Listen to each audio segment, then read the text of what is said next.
Yes, may binigay sa amin lately lang, medyo makapal na listahan. We are still in the process of verifying dahil medyo makapal po yung records. Although according to my intel, may mga ghost project na hinabol lately. So yung ghost medyo hindi na ghost ngayon dahil either tapos na or patapos na po. But it was a ghost project during the time when they collected the money. So wala tayong hinala ba't natagalan yung pag-release ng hinihing nating listahan? I just suspect that the reason maybe hindi pa tapos noon. Dahil kung titignan natin and even the ICI, sinasabi recently may mga public works na nangyari with different infrastructures here in Ilocos Norte. Although yung concern natin hindi entirely sa flood control but other infrastructure po. So meron tayong pagbabanggaan, sir, yung mga listahan sa mga hinihinalang hindi pa natapos na project ng DPWH. Yes, meron. Yun lang, medyo makapal lang kasi. And it's not that very systematic. Hindi. Kung sir, kahapon nagtungo yung grupo ng ICI including sa Barangay Gabo. So anong reaksyon natin dahil pinuntahan nila yung Lawag City at iba pang lugar sa Ilocos Norte? Yes, although there were reports na may mga hindi nasunod na program, the beauty in the ghost project yung mga flood control natin. But flood control is only one of the many infrastructures that may be the source of corruption like ghost project.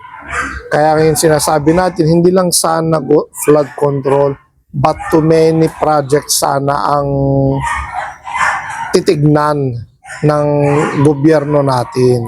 Nabanggit ng ICI na kasali daw yung mga solar lights na titingnan nila kung nasunod din yung mga mga specifications. That will be nice kung kasama rin yung mga solar lights.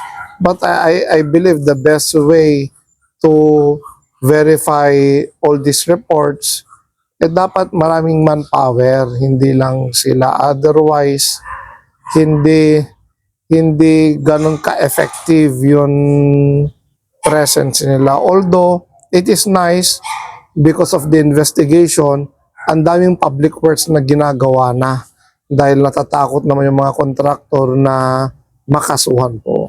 So, do you believe, sir, na maging fair yung result na yung investigation ng ICI dito sa ating lugar? In the first place, if you will say fair, may credibility dapat yung composition ng isang body.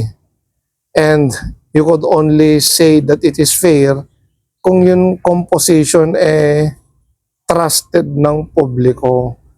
That is something that is wanting on my part to the ICI.